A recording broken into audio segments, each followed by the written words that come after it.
Hi guys, Andrew from Sleep Right. Hope all is well. This video here, I'm going to answer some questions about marks on the face from a full face mask. Been getting lots of questions in the Facebook support group.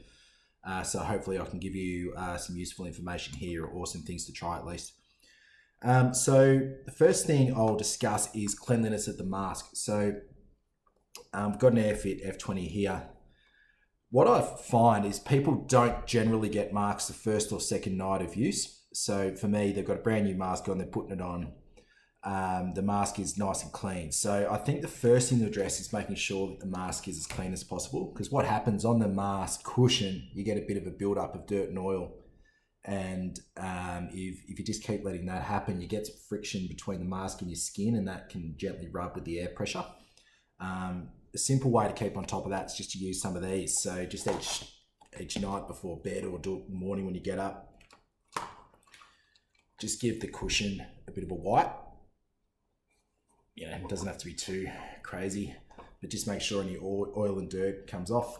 And then give that a good wash every week or every couple of weeks. So warm soapy water, fresh water, then let it air dry. So cleanliness of the mask can definitely help with those marks on the skin. Another thing you can try, something I don't typically do though, is to get a little barrier that goes between your skin and the mask. So ResMed released a thing called a gecko pad. I haven't sold one for 8 or 9 years, but they're still floating around. Some people put those over the bridge of their nose. It's like a gel, and then put the mask over the top. And then a few people in the group have commented that they've been using mask liners, which they've sourced from the US. I've seen these, but don't actively use them at work.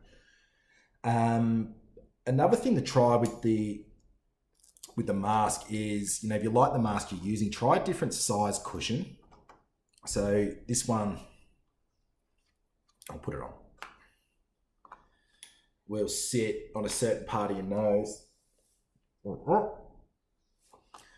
And this is a smaller cushion, and that might sit on a different part of the face. So, you know, obviously the size matters, but if you can use a size either side of the one you're currently using, it might just rest on a different part of your nose to give that part of the skin a bit of a break. So that's something else you can explore. There are some people in the group that have mentioned that it doesn't fit around the size of their mouth, but something you can play with. If you're using the AirFit F30i and you're getting marks, something that's worked for a lot of people in our group is the Airtouch cushion. So this is a memory foam. So it's a lot softer, and it just molds into the skin a little bit.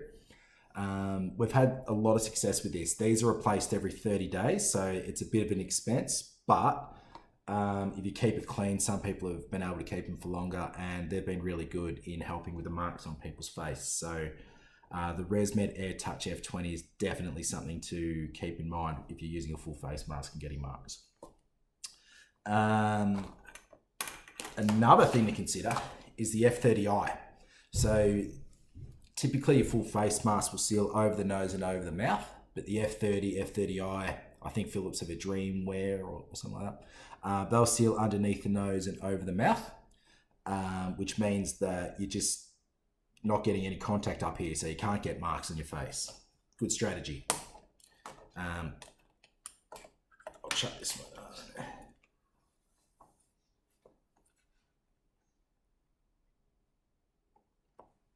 So yeah, as you can see with that one, without having anything up here, just no chance of getting marks. Definitely worth a play. Mixed feedback, but yeah, definitely worth a play, and we've had a lot of success with people trying that. I reckon the ultimate strategy though is to get onto a nasal mask. I've written lots of blog posts about this, but if you can get onto a nasal mask, especially a P10, you've got much less stuff on your head. So with this one, just seals on your nostrils, which means the only places you're going to get contact with your skin with the mask is under here.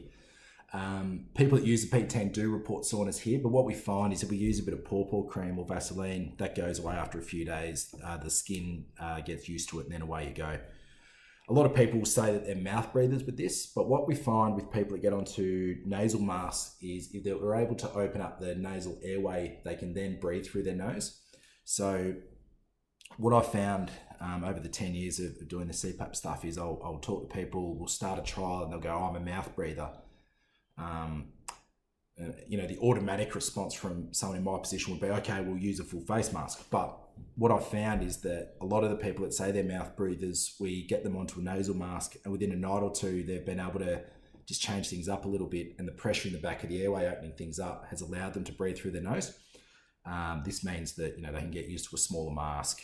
And for the sake of this video, there's less contact with the skin, so less marks on the face as well. I hope that's useful for you. Just to rehash, make sure your cushion's really clean. Wipe it every day. Warm soapy water, fresh water once a week, once a fortnight. Try a different size in the same mask, so it's hitting a different part of your skin.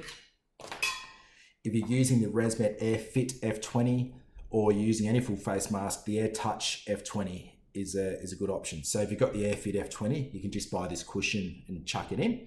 If you're using a different type of mask, you'll need to buy the whole mask.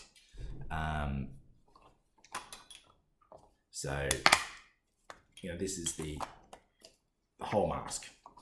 So if you're using the AirFit F30i, you can take out the old cushion, put in the Airtouch cushion.